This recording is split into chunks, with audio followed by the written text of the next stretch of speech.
Hello, hello, and welcome to SVG Europe's Football Summit 2020 event. My name is Katharina Kleinfeld, and I'm a TV sports presenter from Sky Sport Germany.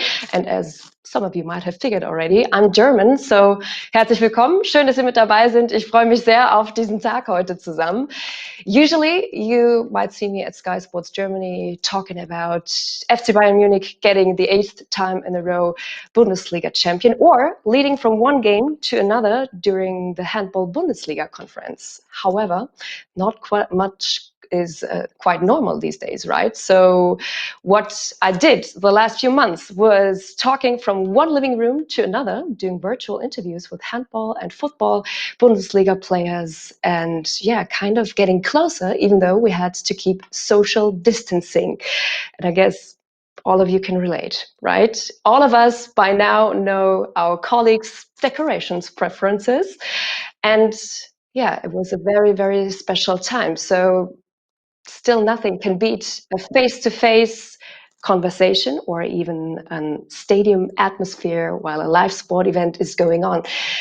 But what is good is we have some new innovations taking us slightly back there, or at least to a new normal. And that's why we're here today. So I'm your host for the next 90 minutes or so. And as we explore how football leagues and sport broadcasters are putting live football back on television screens around Europe as the extraordinary lockdown measures put upon us due to COVID-19 are reduced now.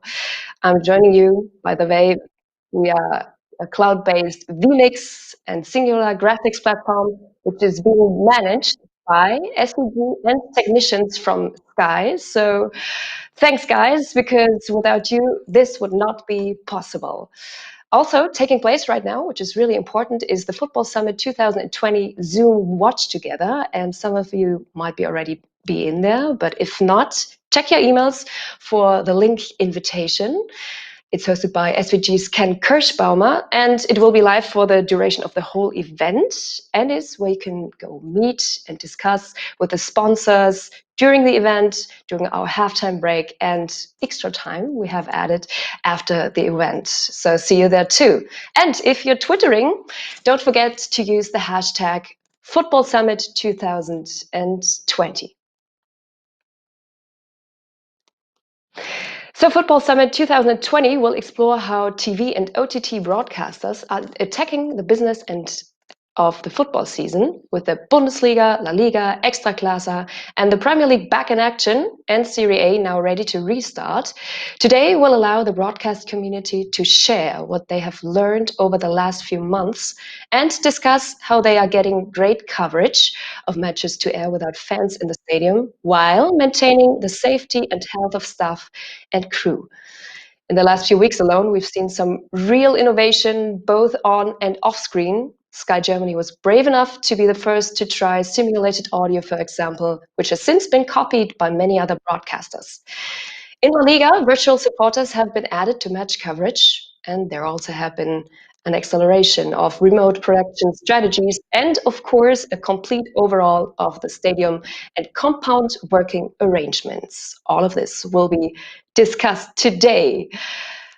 We will also have presentations and case studies from our amazing supporters, including EVS, Signient, Pixelot, Vidi, and TVU networks, all showcasing technology and services that can help in these unprecedented times. Don't forget, if you want to ask them a question, please find representatives in the Zoom Watch Together. They will be ready and waiting for you. And there will also be 3 live panel sessions today, during which we will have Q&A. So if you have questions for any of the panelists, please send them to questions@sportsvideo.org or use the chat facilities either in YouTube or in the Zoom Watch Together. We will answer as many as we can. So I'm sure you will agree we have a packed lineup and plenty to talk about. So the whistle's blown. Let's kick off with Serge, who will tell us what it's been like during the lockdown and, yeah, in terms of new innovations.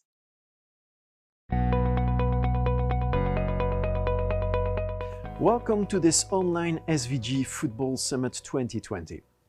Let me start by thanking SVG Europe for giving EVS the opportunity to partner in this important event.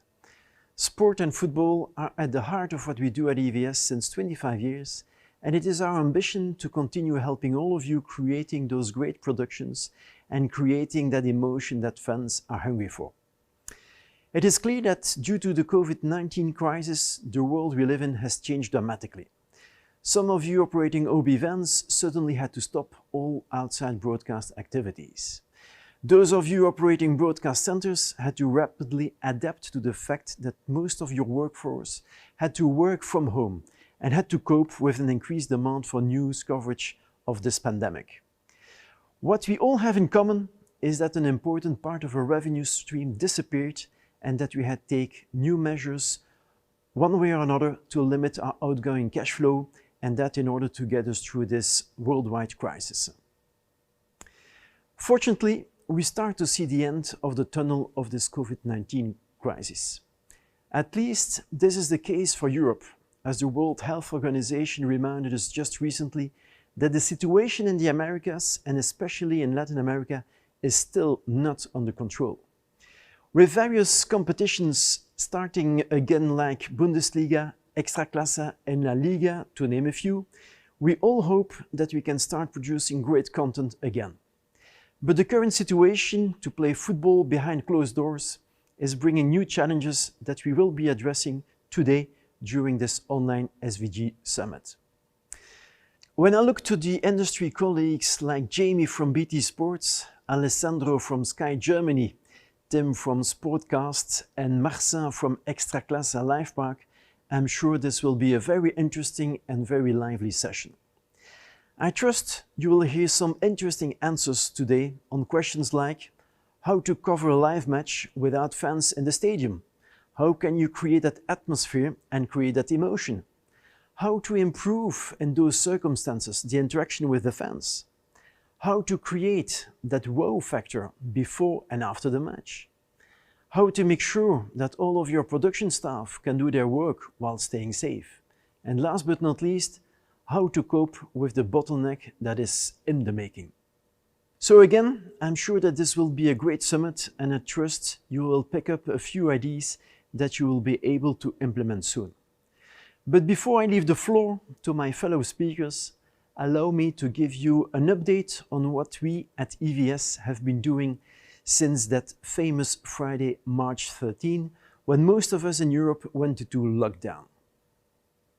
So let me do that by covering three topics. The first one is the financial impact, the second point is the impact on our roadmap, and the third point is the support we provided you during this crisis.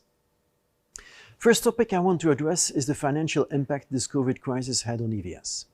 While blessed with a strong balance sheet, we decided to keep everyone on the payroll.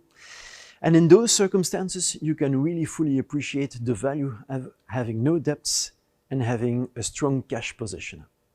We also decided to further invest into our future by acquiring Axon. This way, we are extending our product portfolio and our solution portfolio with strong media infrastructure solutions. We believe really that this is a great complementarity to what we have today. And I'm sure that many of you will be able to enjoy those capabilities and those products in the future. We see that with about 90 new colleagues joining the team, together we are getting to a team of about 550 people, and half of that is working in R&D. So that really demonstrates that we keep heavily investing into our R&D capabilities. And with new products as Neuron, Cerebrum, and with Synapse, we are quite sure we have a very strong addition to our product portfolio. Second point I want to talk about is the impact on our roadmap. As I told you, we kept everybody on a payroll and half of our colleagues are working in R&D, so it was important for us indeed to be able to continue working on our new products and new capabilities. So maybe you have seen recently the launch of our LSM Via, a great IP-based solution that will for sure become the new standard in live replay. We also are further working on our XT-Via and our IPD-Via production asset management solutions. We keep on working on improving our Zebra VAR solution that also includes the FIFA certified and artificial intelligence driven offside line technology. We have launched Overcome 1.0 for fully automating some cameras in those football games, and the list keeps on going. But feel free to join our website to better understand all the new products that we've been launching as we speak, and we are adding a few of them in the next weeks as well. So the third point I want to talk about is the support that we have provided you through those difficult times. We've been helping many of you to adapt to the new reality and to do that remote production in a more efficient way.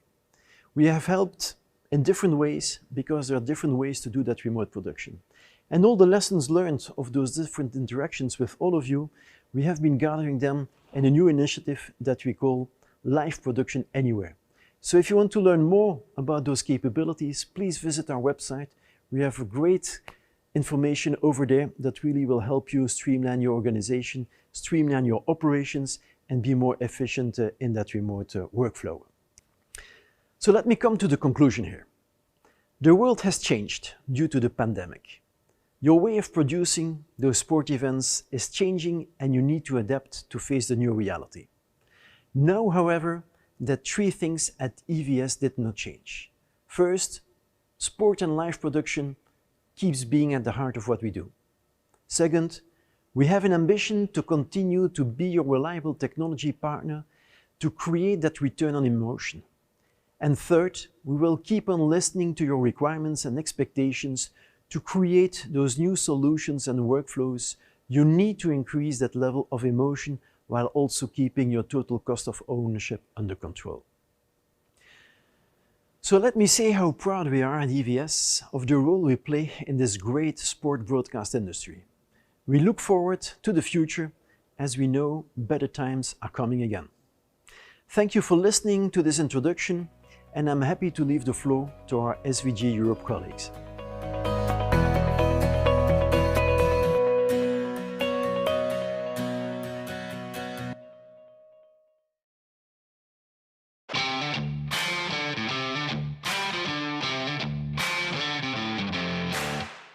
Well, thank you, Serge, and thanks to all of you guys from EVS. Great to hear how you have been keeping busy during the lockdown and to learn about the new LSM VR. So now for our first panel discussion of the day, it's all gone quiet over there, covering live football matches behind closed doors.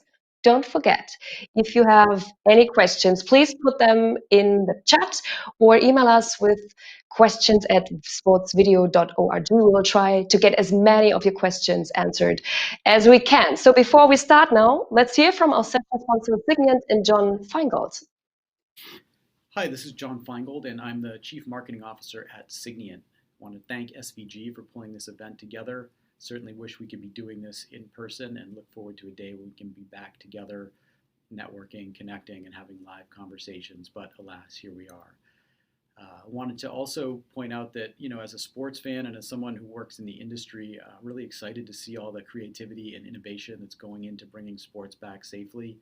We're seeing some just interesting ideas and thinking to produce these events. Signiant has kind of a unique lens on this, and that our software and our SaaS platform are widely used, in remote work, remote collaboration, remote production, and of course to move tons of content to and from the cloud. Another trend that's been accelerated by the pandemic. Really, anytime content's being exchanged during these live productions, Signiant's probably behind the scenes helping make that happen. We're seeing, again, more use of pre-recorded content in these productions. We're seeing, new graphics capabilities being introduced. We're seeing some AR capabilities being tested to augment the fan experience without fans in the stands. We're seeing new camera angles in some cases, with drones flying where fans normally sit. Again, expanded use of the cloud, and of course expanded use of remote production teams collaborating to bring all these events together. So it's really exciting. I expect a lot of these things will stick, since many of them were trends that were happening anyway and have only been accelerated given the current situation. But it's really exciting to see and to be a part of it. And Signiant's certainly proud to play a role in helping bring sports back with our software and our SaaS platform. So thanks again to SVG for pulling this event together, and we look forward to some great discussions. Thank you.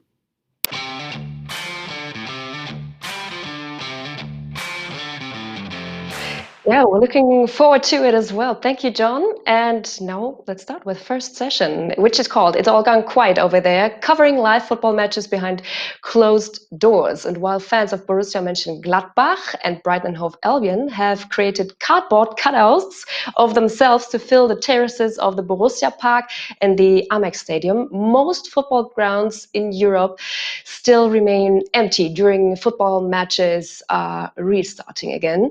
The lack of fans provides a huge challenge on the other side for leagues and broadcasters who can no longer rely on supporters to provide the color, emotion, and atmosphere that usually underpins live football, and which is what we all love about the game. So the big question is, what can be done? In this session, we will look at how this challenge is being overcome creatively, operationally, technically in the Bundesliga, Premier League, and Serie A. And joining me now to talk about exactly this, we have Tim Achberger, who is Head of Innovation and Technology Management of Sportcast, Dante De Julio, Sport Production and Channel Management Director at Sky Italia, and Jamie Heindhoff, Chief Operating Officer at BT Sports. Hello, everyone. Tim, let's come to you first. As the Bundesliga was the first league to return and Sportcast is the host broadcaster for all the Bundesliga matches, what were your priorities and challenges for the return of the live matches, and what did you have to put in place to make exactly that possible? Thank you, Katharina. First of all, thank you, SVG, for having me. It's a real pleasure to be on this panel, and I'm looking forward to give you some insights about our experiences over the last week. It's quite easy to talk about it today as quite comfortable, but during the last 4 weeks, 4 weeks ago, it was quite a different situation here in Germany. We were still quite deep in the pandemic period, and so we had a completely different circumstances. As first league, which was back on the field, we had to prepare complete book of regulations and new medical and organizational operations to ensure that the Bundesliga can produce a product in the same quality as we did before the pandemic. So we did a lot of work, but all of this was theoretically, and we could just prove it during the first restart match day. That was quite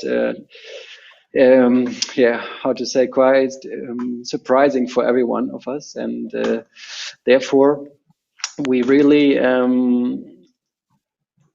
were focusing on delivering a high quality product in the same way we did before, and therefore we had to ensure that we really clarify all media regulations, all operations on site with your B-vans, with the freelancers. So a lot of thinking beforehand, but at the end, proving and ensuring that all parties know what's happening, ensuring that to do at 18 matches over the whole match day. And therefore, for example, we popped up with a task force, which was responsible for being aware of all and being presentable for all questions that popped up during the first match days. And that worked out quite well because we could really fastly answer all open questions in the stadium and ensure that the quality was the same, which we did beforehand. Mm-hmm. The lack of atmosphere and emotion inside the stadiums is a big topic because no spectators can be there. What have you done to compensate that? Well, together with the DFL product management, we decided or discussed a lot about this. With the beginning of the period, there were a lot of questions popping up, and I was astonished how many people contacted us because they had ideas how to enhance the audio quality or the interactivity, and that was really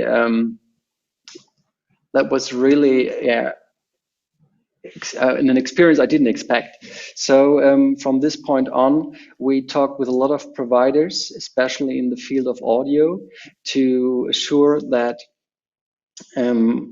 we proved this option really intense. And at the end, we said there are three options which we discussed. One was producing audio in the stadium by itself. Second was to produce with pre-clipped examples from later games. And the third was bringing people which were sitting at home, bringing the sounds from them into a live mixture to enhance the sound of the original feed. At the end, we decided not to do anything because we wanted to assure that everything works out finally for the first match day. There were just so many regulations, so many different topics we had to work on. So yeah, at the end, we didn't do anything of this audio aspect, and we checked interactivity features as well. But we said in the beginning, just focusing on the real importance of the real basics. Understand.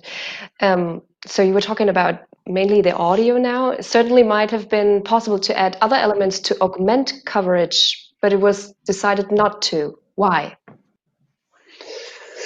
Well, as Bundesliga, we're always keen on presenting innovations into our product, but this was just not the right time. There was a lot of discussion in Germany if it was even the right point to start with the Bundesliga. And as you know, our slogan is football as it's meant to be, but without our spectators in all the stadia, we just were not the same experience. And we have a lot of respect in Germany for all this fan culture, and therefore we said we want to see how the people react onto it. Sky decided in the end to start with this enhanced audio, and we decided from the second match day to do it for the international feed as well. But in the beginning, we just wanted to respect everyone around, and we wanted to ensure the basic of the production. That was really the main goal, because there were so many open questions and nobody had answers at this time. Understand. Jamie, BT Sport has the rights to show the Bundesliga in the UK. How has your Bundesliga output evolved to compensate for the lack of natural atmosphere inside the grounds? What new or different options are you offering the viewers? Yes, I do hear you.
To add here the social distancing rules, you do the coverage remotely, including replays. How did you achieve that, and what were the biggest challenges? Yeah, it wasn't just the social distancing aspects. Also, of course, we're in lockdown, and also we felt it was very important to reflect how our audience's own experiences around people leaving their homes, etc. So we actually put in a process which was having a gallery in a box across two different homes, and our commentators broadcasting live from their own homes. So we had this weird scenario where we had two people doing all the live replays, adding the graphics, doing the match direction and coverage. And our commentator, and it was in the press actually, because our commentator was live in Dublin, who got disturbed halfway through with a Tesco's food delivery. Sort of putting into context that you're doing this from home. And what we really like about this is, before COVID-19, I think if I'd have gone to anyone and said we should be doing commentary from home, You've got a strange look. And it does work. And we've done, crikey, over 40 odd Bundesliga games now, all with commentary coming from home, all being mixed at home. And even when we decided to enhance the look and feel where we've got multiple games by using our studio in Stratford, the actual gallery in Stratford was driven by people from their homes as well. So we had, less than 10 people on site, all socially distanced, but all of the different operations being directed from people's garages, bedrooms, whatever they had at their homes to make that work, which has been phenomenal, actually. All right. I just heard that my first question, I hope your first answer was heard, but my first question was not. So let's do this again so everybody gets it. It was the Bundesliga output which evolved to compensate for the lack of natural atmosphere. That was what we were talking about, the audio things in the ground, the new options you were offering the viewers. Could you summarize that quickly again? Sorry about that. Yeah, no, that's fine. I think what I said first time around. New challenges here as well. Yeah, there weren't many options for us to give because we are not the host broadcaster, so we receive the international feed. So predominantly, it's about adding our own commentary, our own pundits. We did liaise with German team fan clubs in the UK and brought some of those fans into our coverage. But the step change really was when we added the enhanced audio mixes that our colleagues in Sky made available. And that's the first time, I think, in the UK where we've actually played out live games with the audio soundtracks. And we did take the bold move of not giving people choice. So it was forced upon them. But it was great. And it's converted a lot of people. And I think just highlights the importance of sound when you're enjoying watching live sport. Thank you to do that again. Sorry about the audio problems. New challenges, as I said. Dante, let's talk to you. In Italy, you have the rights to show Serie A matches, which can finally return on Saturday with Torino versus Parma. What are you doing to compensate for the lack of atmosphere, which we talked already about in the Premier League, now in the Serie A inside the grounds? What have you added? And almost as importantly, what didn't you add? He's not with us anymore. Unfortunately, I hope we can hear Dante later on. We'll try again with Dante. No, he's not coming back. Well, let's go on with you, Jamie. Yeah, no, he's not come back. Sorry about that. So back to Jamie. We'll go back to the Premier League, which restarted this week or is restarting on the weekend as well. For the Premier League, where you will be the host broadcaster for the matches, you will also be working remotely. And the coronavirus lockdown has really accelerated your remote production strategy, hasn't it? It has, and this is a great example of remote production at its finest, isn't it? Yeah, it is. I mean, there's a few things to point out. I mean, we're not the only broadcaster looking at remote production.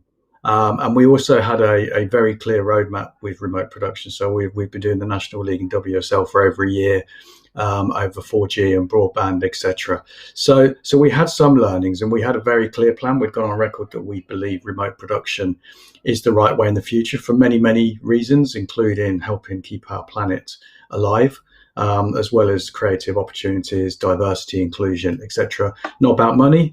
Money is the last thing you should be looking at because actually you'll need the same expertise. But so we had a roadmap and we'd gone on record, and I spoke at SVG about this. We were aiming for about 2023 to be fully remote. And to be candid, Premier League was probably at the back end of that because of the quality, caliber and expectations around Premier League coverage. But with lockdown and with the learnings we had in the last 12 weeks from setting up remote galleries, remote commentators, driving stuff from home. All of our teams are still working at home, doing every aspect you do for running 24/7 channels.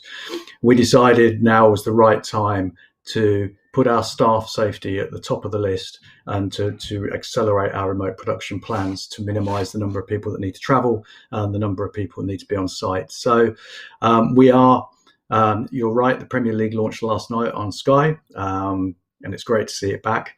And for BT Sport is back with us on Saturday. So we've got 2 back-to-back games. We're not the host broadcast for all of those games. So we are working with our colleagues at the BBC, etc., who are producing some of those games. But yes, our first game at 12:30, the Watford game, will be produced, I think, for the first time, fully remote. So we have in the last 4 weeks built a remote operating centre in High Wycombe with our partners Telegenic. We will be doing our presentation on screen plus the remote capabilities from our studios in Stratford, and about a third of the team that are using the facilities at Stratford will be working from home, driving those facilities in Stratford. So on site, we will be limited to a few technical people, our camera operators, and we will have a commentator, co-commentator, and reporter. But it's been a phenomenal. Everyone pulling together from Telegenic in High Wycombe, Timeline in Stratford, Andy Beale, my engineer, running around everywhere. And what I'm really impressed with is the speed we've done this at is astronomical. And we haven't done it yet, just small caveat, that's this weekend. But we are very confident. But it's more how all the teams have pulled together because, and again, I've talked about this before, remote production, it's more of a cultural challenge than a technical challenge in some aspects. So getting people to understand they're not going to be a truck in the car park outside of a ground, that they are going to be remote from where the action is happening. And actually our teams have been beyond superb in coming together on this and not trying to prove why it doesn't work or why they don't like it, but really sort of getting behind it to make sure that we are optimizing what we can do and that our hubs all come together. And it's going to be fabulous to see, actually. And I'm hoping beyond hope that nobody watching has any idea that we're doing it remote. And what I should throw in as well is the additional challenge we put on ourselves. So we are still doing it in 4K HDR as well. I mean, we're one of the only broadcasters that does live sport with HDR as well as 4K, and we are still doing that through our remote capabilities. So we're determined there's no drop off in quality, but the workflows and the impact on travel, social distancing, staff wellbeing, everything is fully accounted for. So yeah, very long answer to say we've fast tracked our plans by about 3 years. But still, it's very interesting. It's very interesting to see everybody pulls on the same string, which is really good during that special time. Tim, before we go to the Q&A, how happy are you? Because the restart is already back a couple of weeks now from the Bundesliga. How happy are you with what you've done so far, with what you have achieved? Well, you can hear me, yeah? Yes. Okay, perfect. Just double checking.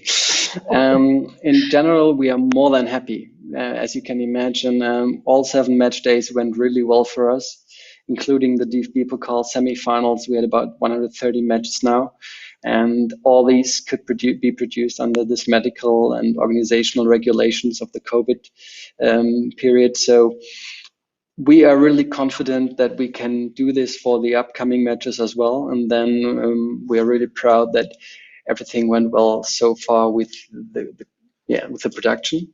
And even more for us, it's really important now to focus already onto the next season. As you can imagine, there were a lot of learnings during the last weeks, and I think we need to internally discuss these now and understand in which way do we want to adjust the product for the next season. And it will be exciting to see now the start of La Liga, of Premier League, and the big major leagues in US to see in which way do they plan to enhance and adapt their products, because there are so many open questions and you just get answers when you try it out. And I think all of us are getting these experiences now, and it's important to learn from each other so that we can go in a good next season, and probably not with spectators in the beginning. So that's really important for us to get a clear picture and find a production for the serial production the next season. Picking up on that, one question from the audience is, Tim, the Bundesliga coverage was pretty high during all this time, and the expectation was very high. How did you get along with this?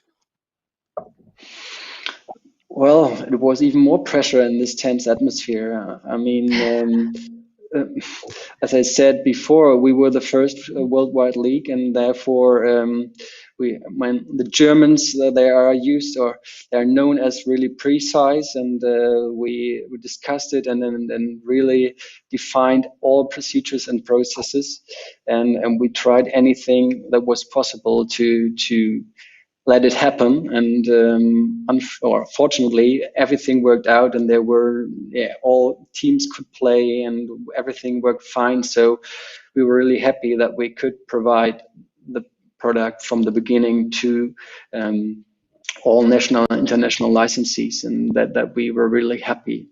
Happy feedback from everyone about the product quality, and they didn't get the feeling that it's a complete different product. So, yeah. Jamie, one question for you is, while BT Sport are doing remote production, how much of it is about sending kit to operators' homes, and how much is it about adopting cloud services? Very specific. Yeah, it's a bit of both, and what we've actually done is created a pick and mix of options. So we've built a physical remote operating center in High Wycombe. We do use some cloud technology, and also depending on people's connectivity, etc., we also connect them up at the home. So it's a real hybrid, actually, and then that's what I love now, because now what we look at is what's the creative execution we want, and therefore how technically can we deliver that, and we've got, as I said, a pick and mix. You pick the best model that suits, yeah, so it's a real hybrid. Now we have one which I don't see yet who it is for. I guess both. Where does the panel see the future of goal cameras, both behind and in goal cams? It's noticeable that in Germany and Portugal, they have 2 goal cameras for most games, but we only see them occasionally in this country. There were none yesterday, for example. They offer something dramatic to the replay sequence. They are going to be used more in the future? Question mark. So let's start with you, Tim, for the Bundesliga, and then Jamie. Well, it depends on which perspective is meant by the question. I mean, we all try to provide good perspectives around the goal, and we do have this in-goal perspective for a long time, which with a small camera which is positioned in the net, and behind. Even more, we do have now the pole camera, which is located behind the goal and can provide shots around the goal on both sides, and well, it's just picking up all situations and then the penalty. Yeah, I don't room, however you're going to call it, area. Thanks. So I think we in the Bundesliga do have 2 camera systems which are already integrated, and even work or try out smaller ones which can be located behind the goal to go through the net. And I mean, Premier League is doing some experiences with this as well, though I think at the moment we are quite fine with the cameras we do have. Mm-hmm. Jamie, what do you have to add to that for the Premier League? Yeah, I think it's what Tim said, to be honest. But anything I would add as well, of course, we also do 360. So we do tend to have cameras as well placed around to give that additional example. But yeah, the pole cams is definitely the route we go down, and very much same answer as Tim on that one. Mm-hmm. Will BT Sport broadcast the EPL in Atmosphere host matches for the remainder of the season? I hope I got this right, because it's a little tricky. Did you get it, Jamie? Yeah, I do. Yeah. So so with 4K HDR, we are Dolby Atmos as standard. Dolby Atmos, yes, that's it. Yeah. So we're looking at that at the moment. We can. But what we need to look at and understand, and we will do at least one game in Dolby Atmos, but actually looking at, if you think about what Dolby Atmos does, whether there is enough value from that or any perceptible difference to the audience, giving that as a service, especially where we are also like Sky adding enhanced sound effects on our main game, but giving the option to not. So I think it's the game with the option to without the enhanced effects. It will be interesting to see what Dolby Atmos could bring to that, or what compliance nightmare it could bring to me. So we will have a look at that and see. Mm-hmm. Tim, one question is, I hope you can answer it. If not, you tell me. The question is, Tim, how exactly did Sportcast mix the fan audio using audio samples of home and away teams of different set pieces of previous games and mixed out of separate audio gallery? So whether or not, I hope you can answer it. Yes, as I mentioned, we had an intense discussion beforehand, and also with your colleagues at Sky. And in the end, we are really glad that Sky provided us for the international signal with the mixture. And this mixture consists of 3 parts. We have on one hand the original close ball mix, which is produced in the stadium from the OB van. And that's like the basic layer. And then we do have 2 extra produced audio feeds, which we get provided by Sky. And there we have one like basic floor with a general audience with sounds like clapping or whatever. And then we do have a 3rd layer, and this 3rd layer is specific to the clubs and to the game happening, or the match, what is just going on. So, and these 3 layers get mixed together, and then we provide this as the enhanced audio or extra audio. Mm-hmm. All right. Thank you guys so much. We're already coming towards the end of our first session, and I'm so sorry we lost that to Julio from Sky Italia. But if you guys out there have still questions for him or for Jamie or Tim, please send them in, and we'll try our best to answer them offline or in the Zoom watch together. So a big thank you to you guys, Jamie and Tim. Thanks. Thank you. Bye-bye. Bye. And now we're already ahead of our halftime break. Let's hear from our case study Pixelot and their CEO, Alon Werber, in an interview with SVG Europe editor Will Strauss about automatic production for football.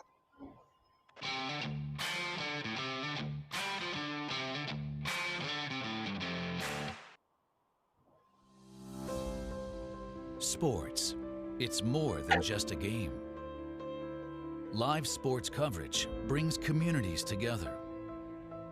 It enables families to stay in touch and allows players to relive unforgettable moments. Pixelot captures and broadcasts the game without any camera operators, using artificial intelligence to track the action, automatically creating highlight clips and delivering game stats and data. We believe every team is important, and every game counts. Pixelot. As we've already seen and heard today, the big European leagues are restarting, with broadcasters and host broadcasters making use of exciting innovations to counter the lack of supporters inside the stadiums, while adhering to the stringent health and safety regulations enforced by COVID-19. What about the smaller leagues, the semi-professional and amateur game, and even niche football tournaments such as futsal? They survive almost entirely on funds from gate receipts and merchandise. Of course, no fans equals no money. Lower league clubs cannot afford to play matches behind closed doors, but equally, they want to engage fans in other ways and find new sources of revenue. With us now to discuss this subject and how automated and automatic production technology might be the answer to this particular issue is Alon Werber, who's Chief Executive of Pixelot. Welcome, Alon. Well, how are you, Will? I'm very well, thank you very much. Thanks for joining us today.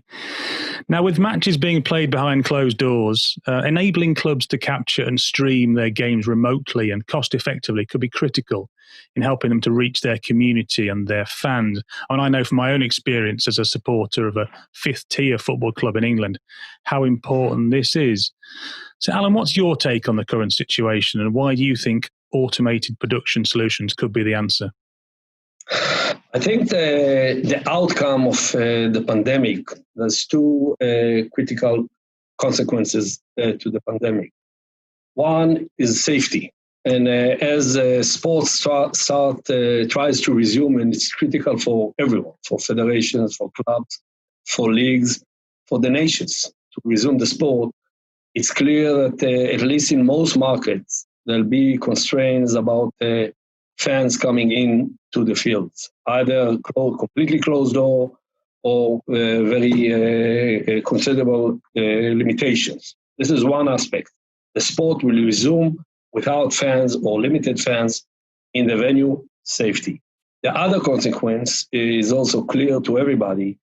All the sport, almost any area in the sport that you look at, has suffered a very severe hit on the revenues, and the budgets are under a huge constraint. So budgets which were available in the past will probably not be in the future. And the third, I think, consequence, there's a much broader and deeper understanding that things needs to be digitized and automated, and cost effectiveness become critical. So I think automatic production, and we see it in our own experience with the way the business starts to emerge even stronger for us right now. I think there's a understanding that automatic production, assuming it's robust enough, we can provide reliable solution and good quality, can be a great way to address the two aspects in parallel. On the one hand, if you are a second tier or third tier, and you don't have the fans, which are often the only way to connect to fans, because there's no broadcast, there's no budget to have the old type production. You are disconnected completely from your fans. It's not just about the fact that you don't have revenue streams, because you don't have the fans in the venue. It's about the connection and the engagement with the fans. This, in some cases, will be a necessity. You need to somehow keep connection with the fans. And you need to have a way to monetize. The monetization, if you have a production, you have a video, it might come with sponsors or advertisers or from pay-per-view and ticketing, because there are fans which are very engaged and very passionate about their teams, which are not necessarily tier one. So for these teams, this is in some cases mandatory to resume the sport.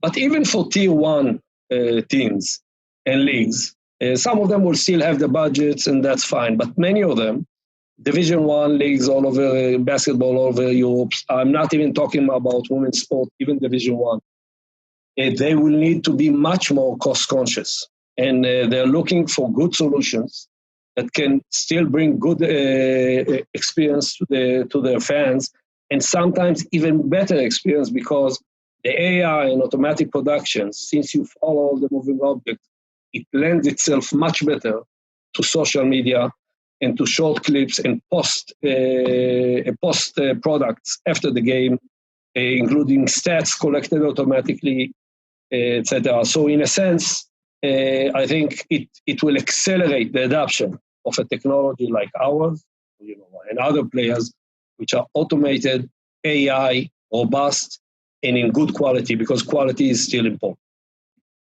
Thank you. Do you have any specific examples that you could share, perhaps, and perhaps some successes as well?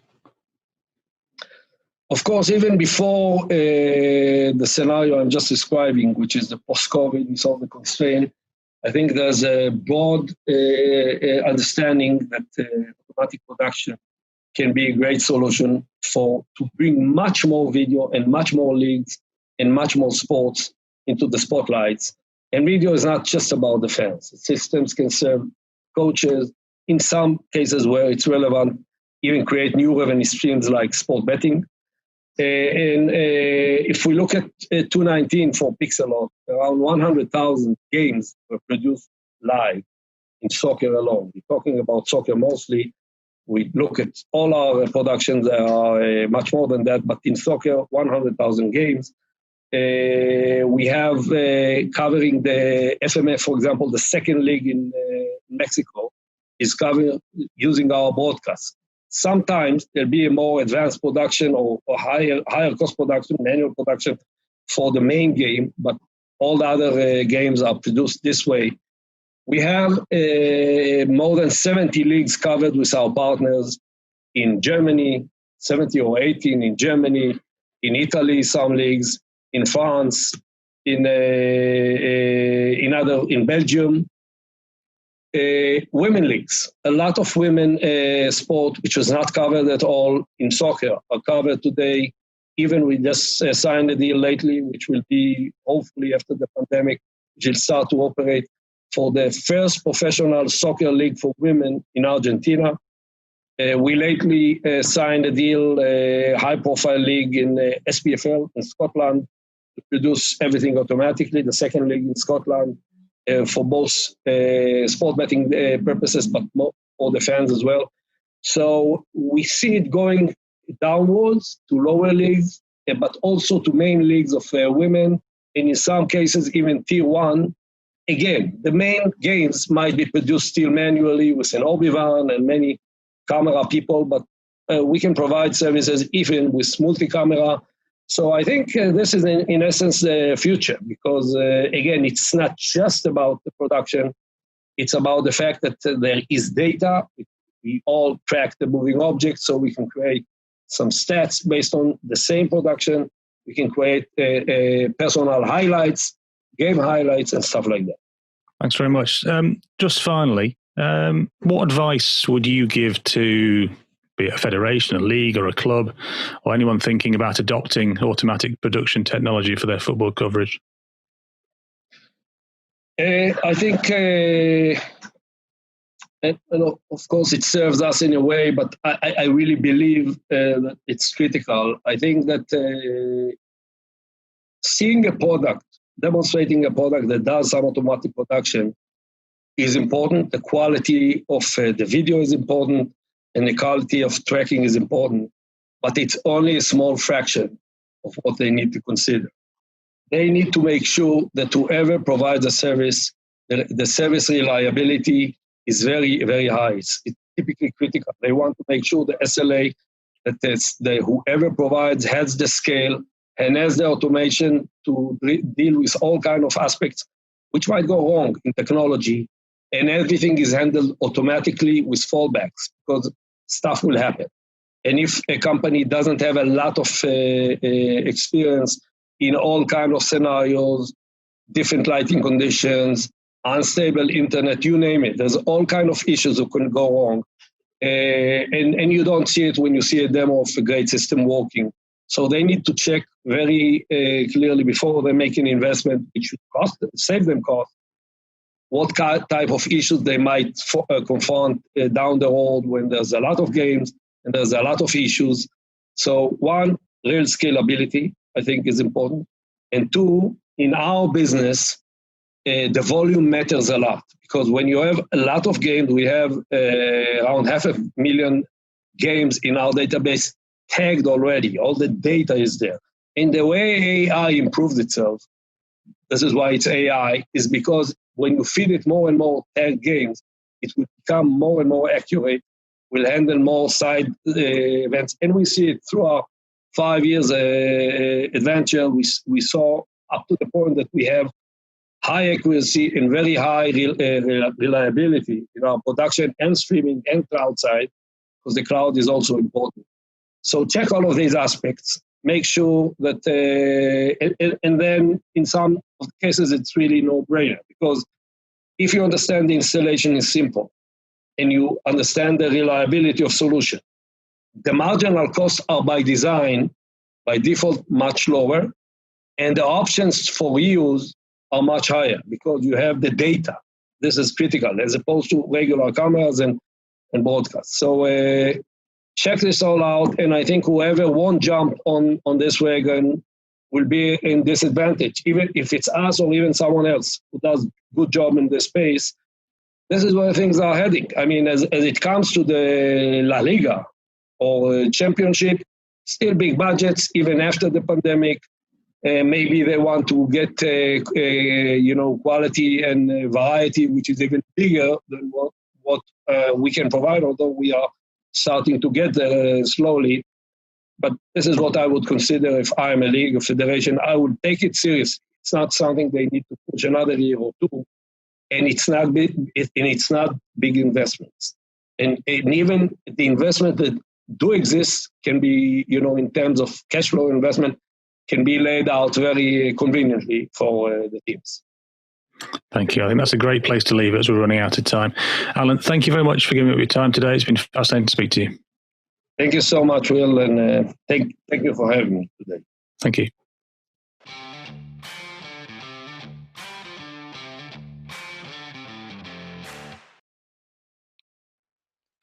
Well, thank you, thanks a lot from me as well. Great insights into the role that automatic production can play in football coverage, right? And now we have our halftime break. Please grab yourselves an orange slice and continue to chat in the Zoom watch together with SVG's Ken Kirschbaumer. And then we'll see us again in 10 minutes. So European time, it'll be 5:10 p.m. and BST time, it will be 4:09. So 9 minutes after 4. Let's say that. I'll see you soon. Bye.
Hey, you're right. Everything's fine.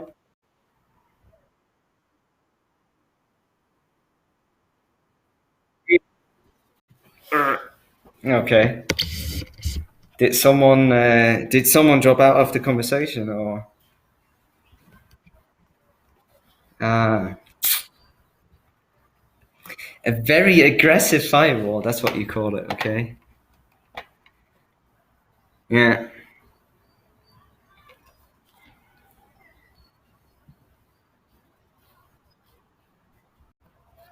Yeah.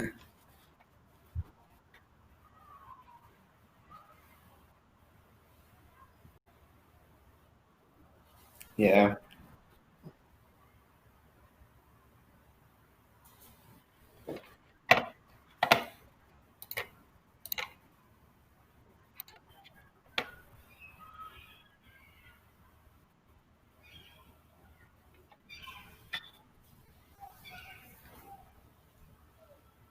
Not yet.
Welcome back to the second half, everybody. We're now ready for our next panel, which will examine what the new normal looks like inside the stadium, the compound, the trucks, and the studio.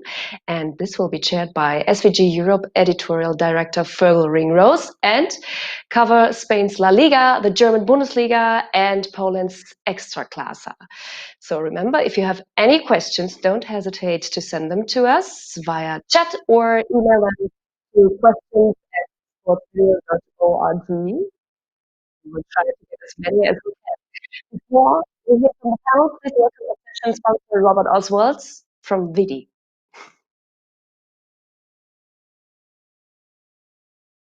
Hello everybody and a very warm welcome from Darmstadt in Germany, or as we say here in German, Guten Tag und herzlich willkommen.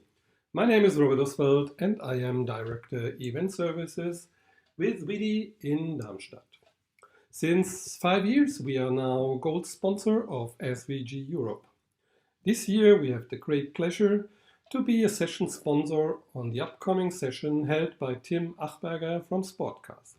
Since 2014, Sportcast is one of the major customers from Vidi. Since then, Vidi is operating the fiber network for the German Bundesliga for the first and second league. So where is the market position from Vidi? Vidi is between content and connectivity. Broadcasters have the need to deliver their live content with nearly 100% availability. On the other side, we have traditional telecommunication carriers which are providing high-quality fiber connections. And in between these two areas, this is where Vidi sees themselves. We do the content connectivity, we are supervising temporary and permanent networks. This is where all started. Vidi Events, one of the key pillars of the business from Vidi. We are doing events, major sports events and other outside broadcasting events since 15 years or more.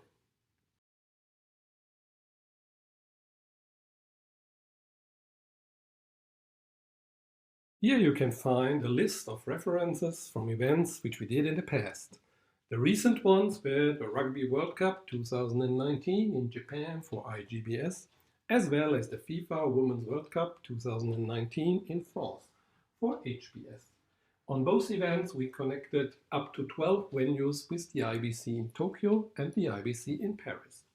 HBS is one of our major partners. We did for them the World Cup in Russia, in Brazil, in South Africa and Germany, as well as the FIFA Women's World Cup in Canada. Every event or every transmission needs a tool to supervise and monitor this live coverage. This is the second pillar of Vidi, the so-called Vidi NMS, the Vidi Network Management System.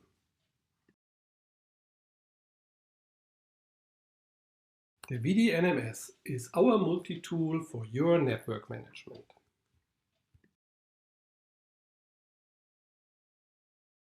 The Vidi Network Management System is a modular software tool for network management, alarming and monitoring.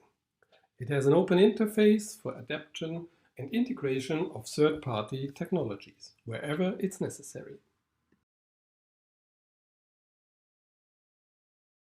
So, what's your next move? We are more than excited to hear from all of you what's your next project, whether it's temporary or permanent. Just give us a call and let us discuss your needs, and we will see how we can find a solution that fits perfectly for your needs.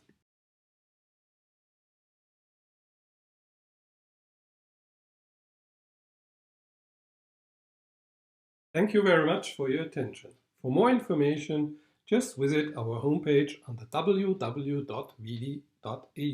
or give me a call. And now I wish Tim all the best for his session.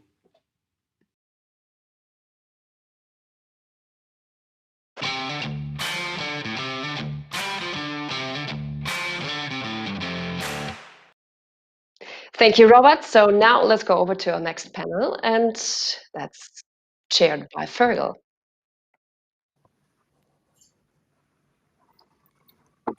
Hello, welcome. I'm Fergal from SVG Europe. Welcome. Thanks, Katerina, and of course, thanks to Vidi for supporting this session. Remember, if you have any questions for the speakers on this panel,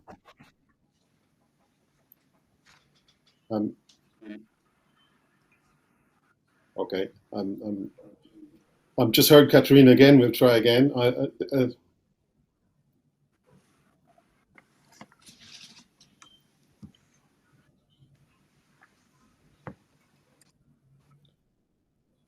Okay. Yeah,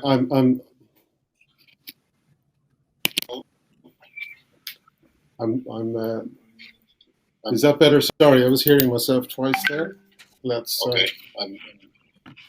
I'm just heard Katerina again. We'll try again. Okay. Welcome, everyone. We're starting to see the different approaches of various leagues around Europe to live match broadcasting behind closed doors as the continent emerges from lockdown. My session speakers today are Seamus Cleary, Executive Assistant at Sportcast in Germany. Emily Planas, Chief Technology Officer and Operations Manager for Media Pro Spain. Welcome, everyone. We're starting and Marcin Serafin, Chief Operating Officer at Ekstraklasa Live Park in Poland.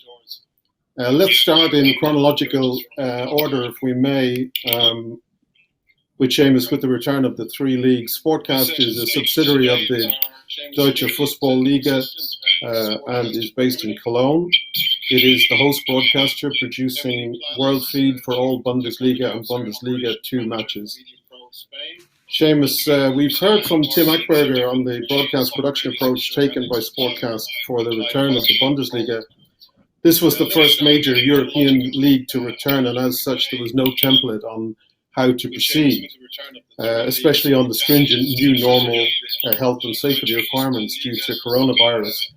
Can you take us back to that preparatory phase as you worked with the stakeholders to get the league back up and running safely in the stadiums? Seamus, we've heard from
medical background as well.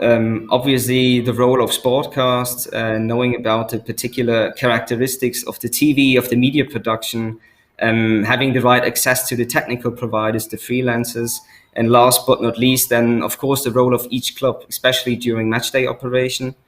And I would say, well, after 9 weeks, I think it was really important. I'm just getting a message now that I can't be heard on in the live feed. Is that true? Should we restart again or?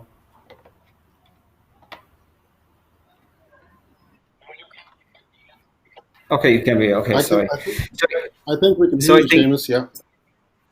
So I think that was really after that 9 weeks, it was really important for us. I would say taking especially the time into account. It's like I would say the whole build-up phase that we kind of had this two-step approach where I think it was very essential that we first were focusing on the hygiene concept, and then afterwards, when kind of the important milestones of the concepts were clear, it was really, or we were able to transfer that to a sufficient production concept. Having a much better exchange with the licensee holders, getting to know about their editorial concept. And yeah, after that 9 weeks, we were really happy to see the ball rolling again. Great stuff. Thanks, Seamus. Ekstraklasa Live Park is the production company of the Polish League and the only production crew allowed to film Polish matches. Marcin, in preparation for the return of the league on 29th of May, your team created a new document regarding internal procedures at Live Park. Take us back to those preparatory days and the major considerations involved as the league resumed. Yeah, we made a really huge paperwork before we get back to the stadiums. First of all, together with Ekstraklasa, we created a new media league regulations and the new marketing regulation. And the most important thing was a new match operations protocol, which is more or less 20 pages, all things regarding all media operation, all TV operation, and the sports operation also. And on top of that, we have another internal document, so dedicated for all our people, for all TV directors, for your editorial crew, for all technicians and so on. So, which is full of details, what we can do and what we cannot do. So because there are more or less 300 people working with us every match week. So together with Professor Pawlaczek, which is our medical advisor in these things, and and the Polish FA and Ekstraklasa as well. So we have decided to test all our crew 1 week before league starts. It was the most important thing. Then the second phase of tests is already done yesterday. Just we are ready for the another 7 match weeks left. So a part of tests, a part of antibody tests, and some of us were sent for additional genetic tests, and all of us are negative, which is positive in this case. So we have additional on that daily medicine question. We have to wear FFP2 masks on each OB van, and also when you're operating on the field. So we need to have a gloves, of course, tons extra things which we have never had on the tracks. So safety first. This is really the most important thing. And we, as a Live Park, we are the only one that can be on field during the game, which means that photos and other things other people cannot do behind the goals, or just we are the only one available to be there. So this is a very important thing. So of course we are cooperating with our shareholders, with our broadcasters, which is a Canal Plus and TVP. So all reporters are also in the same procedures as we are. So honestly, just we have produced so far 4 match weeks, and nothing bad is behind us. 7 match weeks left, and we're really forward there. It's going to be a really good time for us. Right. At our SVG physical events, we don't normally have police cars and ambulances going by, but that's something we just have to put up with on this call. Emily, let's move on to La Liga. Media Pro is, of course, the official partner and host broadcaster.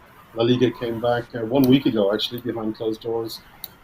So how closely did your team follow the restart in leagues like Germany and Poland? And take us through some of your own preparatory phase in putting in place everything to come back to live matches, and particularly maybe in areas around remote production? Yeah, obviously we are always looking for innovations, and this includes keeping an eye on other sports producers, both in Europe and in the rest of the world during all the season, not only in this period. Thanks to SVG to help on this. Is an important platform to know who is doing different things. But in any case, La Liga and Media Pro stand out for being very innovative. This hasn't changed during the month of lockdown, but quite the opposite. Yesterday, for example, we started to operate what we are referring as delocalized production in order to avoid as much as possible that staff have to travel to the stadiums. Between 8 and 6 people per game will operate from Barcelona or Madrid, where operators live or are living, in the replace and shading positions. This minimizes the risk of infection from air or rail travel. In addition to this is basically first and second division, but in second division, we continue working in remote production around 75% of the matches, as we have done for the past 8 years. This allows us to produce with an extremely reduced crew in the stadiums. Okay, thanks, Emily. Seamus, let's look at how the new normal is going in Germany now that all the health and safety considerations and operational changes have been put in place, working with the OB providers, working with your crews inside the stadium and the compound and in the trucks. What areas still need to be finessed, or what areas, what challenges remain ahead? Well, so far we played 7 from 9 match days successfully. So meaning we already have over 120 productions with the new concept. So I would say there is a certain routine, there's a certain standardization already. And what we can say is that the changes to the setup, they have been very well received so far. I think it's very important to say that it is part of our ecosystem to have a very close cooperation, as you said, with the OB providers, with the technical providers.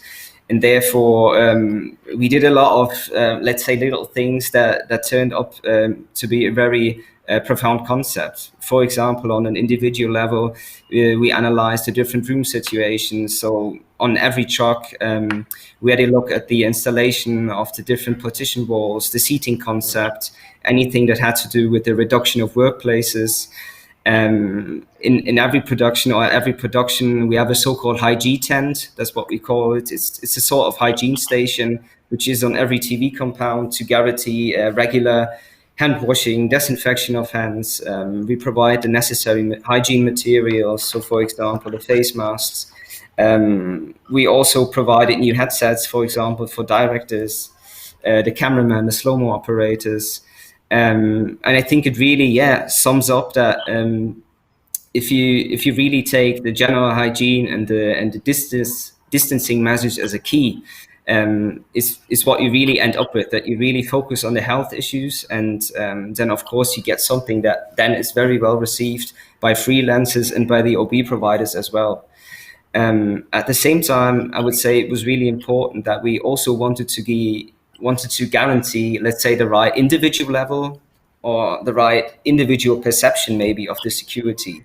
We wanted to keep the personal motivation as high as we could, and therefore it was very important to, of course, have this exchange, to have a continuing dialogue with the OB providers, and then we could, let's say, slightly do rearrangements from match day to match day. For example, we installed a recreation area after the match day 26, which then especially gave the OB staff the chance to take off the face mask, to have a better relaxation. We installed after the match day 28 some flexible partition walls on the press stand for the live commentaries, and also in order to give them the chance to take off their face masks for or during the live commentary. So it's all, I would say, little changes, and it's very important in the whole process to really keep the dialogue up with the OB providers and with the freelancers, of course. today we've heard from everyone from La Liga, from Bundesliga, from Extraklasse, and from Premier League about production behind closed doors with, of course, no crowds. From tomorrow, Marcin, you are going to have crowds in the Polish stadiums. It must be very exciting. I think it's up to, 25% of people coming back. That's a big new challenge for everyone involved in your team. So my God, it's a really big challenge for us because so far we had empty stadiums. In last 4 match weeks, we felt like kings of the stadium because we are allowed to put the cameras in any position we wanted. So now we have many talks between us and clubs. It's because of the zones in the stadiums. For those who don't know about it, so the stadiums are divided into 4 zones. Zone 1 is a players area, which is locker rooms and benches, and the tunnel. And the area around the pitch. The zone 1 is dedicated to Live Park, which is a TV compound and TV tribune, which does not mean a media tribune. And the zone 2 is other tribunes, and zone 3 is behind the stadium. So now, once you have, for example, offside cameras between the fans, you need to find the good access roads, because regulation says that access roads cannot crisscross. So you have a big issue how to get to the camera position. This is a really important thing for us. And just, of course, we found some solutions. Thanks God, this is only 25%. But telling the truth, I expect sooner or later there's going to be 50% people, 75% people. It's going to be bigger challenge than so far. Now, when there is a 25% people in the stadium, so which means that each 4th seat is taken. So now we still have some space to get to the cameras. We still some space for the operators, because following the protocol, there must be 5 seats, top and bottom, right and left space. Let's say safety space for the operator. So far, telling the truth, everything is okay. We have a documentation from all stadiums. Just tomorrow is the first game. So, but as I said, so there are many issues all about the camera position, because just we had a camera between the benches, which was removed to the VIP zone. And we have been asked, okay, guys, can you remove on the floor once again? Okay, just we did it because we understand that they are very important and very expensive seats. Just we cannot, just for example, say, okay, guys, you cannot sell 250 seats because we got a camera there.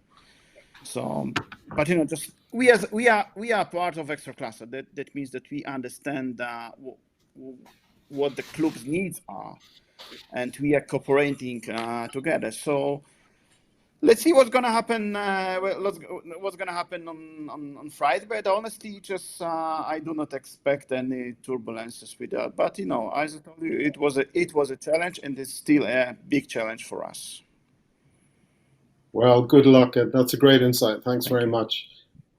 Emily, 2 major innovations MediaPro have introduced for La Liga, of course, are the virtualization of fans inside the stadiums, working with VizRT, and also simulated crowd audio working with EA Sports. Can you just talk us through those innovations, plus any others introduced, such as additional camera angles? At MediaPro, we started more than 5 years ago introducing SuperNord technology for the digital billboard replacement. We are now producing up to 4 games per match week with this technology, generating up to 12 differentiated feeds per game. After that, we implemented the augmented reality graphics using the media coach tracking system and the Chiron Ego platform for 2 games per day. And now we added a third technology for the virtual stands using the VSRT. So currently we have up to 3 virtual layers using 3 different technologies to simplify as much as possible what we are doing in one game. The most important thing about the virtual stands project is that is a system designed to cover all the matches in first and second division. This means 21 matches per match week. And it was developed and launched in 6 weeks, in which we were also dealing with the several restrictions due to the COVID-19. We played the first game without being able to run a real test. This was really something complex, and thinking on the 3-dimensional models that we have from all the stadiums, first and second division, that are not really very, very accurate. So we needed to adapt these theoretical models in every stadium and readapt a major part of them. And another important thing is the look and feel for the viewers is really not very much realistic, but this is a decision from the creative department to generate a feeling rather than trick the audience. No? In terms of simulated crowd audio, this has been easier to implement thanks to the groundwork previously carried by EA Sports, who have been providing the audio signals from the last 2 years from the microphones of the production at every stadium. EA Sports has been able to classify all the actions for this for the video games they are producing, and this classification for each action in each stadium provides us the capability to produce a very realistic simulation. Related to the cameras, we needed to adapt some cameras to the restrictions to assure the social distance with the players and so on, and trying to don't show the absence of fans when this is possible. We maintain the same number of cameras than usual, but we changed some camera positions, and in some cases we robotized some cameras. Great stuff. Thanks, Emily. So Seamus, you're now over a month into this new normal based on the guidelines for sports medicine and the task force restarting the Bundesliga. Do you think every guideline will stay in place? Will the maximum 300 people per match, will that remain? And can you share any sportcast thinking about what the start of next season might look like in terms of health and safety?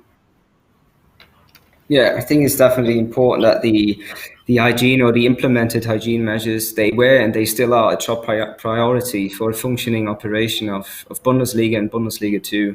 So so far, let's say selected adjustments, slight adjustments have been made, both from a sporting side, from a media perspective. But in the essence, really the concept remains the same and will definitely be maintained until the end of the season, as it is part of a special production concept. I think it will be very important to see, especially concerning the next season, how the further development of the pandemic will evolve. Will there be any changes? And of course, do the requirements of the government change? So this is also then really, I think, a huge issue, a big part. Speaking of the stakeholder management, you asked me about in the first question. And I really think we have to be open for any requirement that comes in, anything that comes in from the stakeholders, whether it's from a customer perspective, whether it's with regard to hygiene concept, whether it's with regard to the production concept itself. And then we'll see maybe if fans will be allowed, if major events will be allowed again in Germany. So it's pretty much tension, I would say. And we're really looking forward to see what will change in the requirements. Thanks, Seamus. Marcin, do you think everything's on course you're going to try and finish the season 18th, 19th of July? The goal was to produce as normal a production as possible. Do you think you're on your way to achieving that? So, first of all, I am very proud of our people. Just having a really, let's say, a little bit dangerous mix of technicians and artists as a TV directors, camera just all about it. So I am really proud of them because they are following the protocol. They stick to the rules, which is very important matter. They do not complain, okay, just it's very hot outside, I need to have a mask on my face and the gloves. Of course, which is tricky for some other TV production crews. So I've been asked, okay, just can you change the color of the gloves, because once we have a black ones, when there's a hot and sun, so it's really not easy to operate the camera. So I say, guys, this is the main issue so far. So the color of the gloves. So once again, I'm really, really proud of them because, just working a few hours in the mask and the gloves, and when there is a hot and hazy, sometimes it's not easy. So the way goal, as you mentioned, the way goal was do not change anything with the production, with the camera positions, and we did this from the takers and from the viewers' perspective. Nothing changed. So, and it's another point that I'm really proud of because, I was afraid because we have to cut a few positions, a few people less. So to avoid infection of other people, we've been asked, okay, guys, can you have 5 or 7 people less than so far? And so when you see the games, there's nothing changed from the viewer's perspective. So this is a very important thing. So, but honestly, I'm looking forward to the next games. I have some new things in my mind. I think in the second class on the last match week, we will add another few cameras positions we had before, or which was on top for the biggest game. So. That's it. That's that we're doing. So, if I can tell anything to others, do not afraid of that. Once you have a really good medicine protocol, and once you stick to the plan, so please do not afraid. But of course, you need to be aware of that. So because just once sick on one infected man in the track can collapse, for example, more than, let's say, 50% games. So, but so far 7 match weeks left. I am in good mind. Excellent. Final question to Emily. What about the new normal in Spain? Is there further room for innovation, do you think? And what elements of this new normal may be retained for next season? Well, first of all, I agree absolutely with Marcin about how proud we are about the crew. Usually it's very difficult what we are doing in regular conditions, but with these kind of restrictions and trying to innovate so much in the production to avoid all what we told is really something very, very, very impressive. No? Well, the new normality, nobody knows we will see. For sure, we will have more augmented reality because we have the tools and we have people working with a lot of imagination in how we can add this and on how we can add value to the production, to have more fan engagement and to have more creativity on the productions. Probably we will see much more remote productions, delocalized productions, productions based on automatic TV, on automated productions, these kind of things to help on the security. And obviously, the catalog of services of the production companies as MediaPro will increase a lot on the next seasons. Thank you, everyone. I think it was important to try and get all the insights from the three leagues. It does mean we've run out of time for Q&A. Unfortunately, we do have some questions and some good questions, and we will get back to those offline. Apologies that we didn't have time to get to them live today, but I think it was important to hear from you guys, and thank you very much again for your time, to Emily, Marcin, and Seamus. And of course, thanks to our session sponsor, Biddy, and all our sponsors for Football Summit today. We're very grateful. And now back to you, Katarina.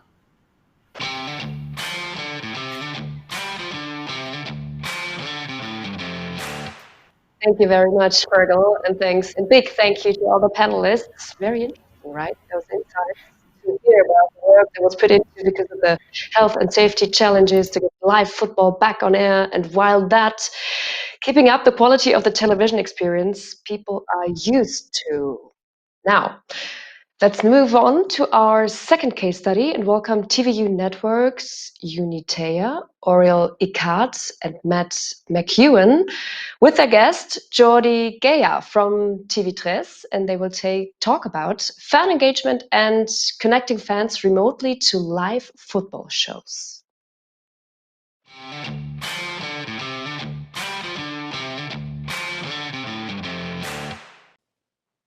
Hi everyone and welcome. My name is Yoni Tayar from TVU Network, and I'm really excited. Today I'm together with Jordi Gaya, the TV director of TV3, and he accepted to share with all of us how they've been able to bring 20 plus fans to their live program during the last Real Madrid FC Barcelona football game using TVU solutions.